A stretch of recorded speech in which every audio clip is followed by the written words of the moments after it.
Assalamualaikum warahmatullahi wabarakatuh. Salam sejahtera untuk kita semuanya. Perkenalkan, nama saya Holi Anugrah Patricia Silayan dengan NIM akhir 009 dari Ilmu Kelautan A dari kelompok 15. Di kesempatan yang baik ini, saya akan melakukan presentasi mengenai sedimentologi untuk memenuhi tugas pendahuluan sedimentologi tahun 2022. Jadi langsung aja kita bahas, apa itu sedimentologi.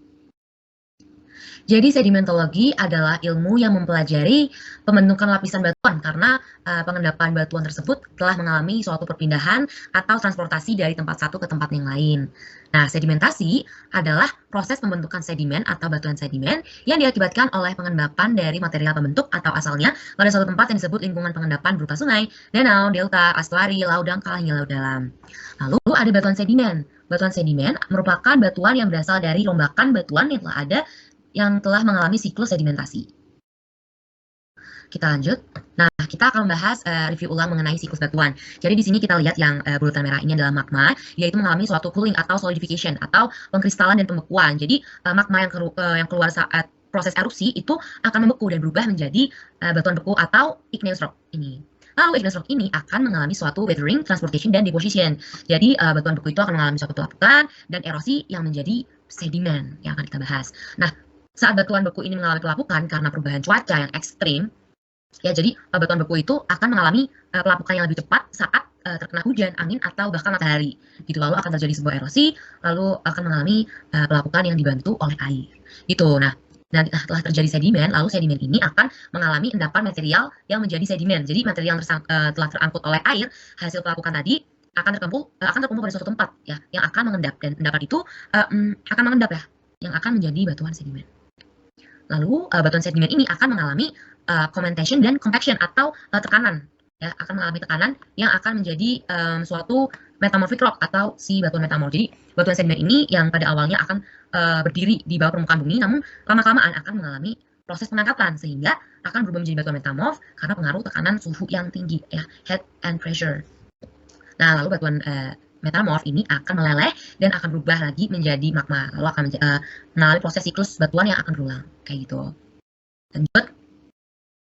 Nah, kita akan lanjut ke asal-usul sedimen. Jadi asal-usul sedimen itu seperti apa gitu kan? Jadi asal-usul sedimen itu yang pertama, sebagian sedimen itu merupakan hancuran dari batuan yang sudah tua. Lalu yang kedua, sebagian sedimen itu juga merupakan kristalin dari larutan. Yang ketiga, itu beberapa jenis sedimen yang tidak berasal dari hancuran batu tua, yang poin A, itu merupakan namanya sedimen vulkanogenik yang berasal dari material hasil letusan gunung berapi. Gitu. Kita lanjut ke slide berikutnya. Nah, asal-usul sedimen tadi itu disebabkan oleh proses sedimentasi, yaitu tadi proses penimbunan atau terakumulasinya partikel atau komponen sedimen dalam suatu tempat yang biasanya berbentuk cekungan dengan mengalami beberapa proses terlebih dahulu. Nah, proses-proses yang berperan dalam sedimentasi itu diantaranya ada erosi, transportasi, dan juga ada pelapukan. Mari kita bahas mengenai erosi dan transportasi.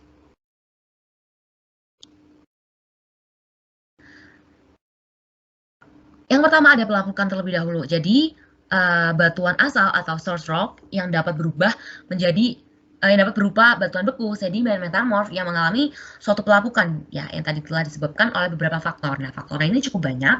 Ada faktor fisik, faktor kimia, dan juga faktor biologi. Contohnya untuk faktor fisik itu suhu, tekanan, dan juga kelembapan. Kalau faktor kimia itu menyangkut kadar keasaman atau pH, hidrolisis, dan juga oksidasi. Lalu untuk faktor biologi, itu ada proses akibat adanya aktivitas makhluk hidup seperti akar tanaman yang masuk ke dalam batuan dan pembuatan lubang oleh binatang. Lanjut ke erosi dan transportasi. Nah, ini bedanya apa?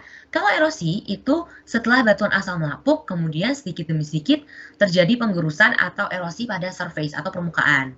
Sedangkan untuk transportasi, batuan yang telah tergerus dan menghasilkan butiran atau partikel, kemudian partikel tersebut dibawa atau ditransportkan menuju lingkungan pengendapan oleh beberapa faktor. Contohnya sendiri ada air, angin, dan juga es.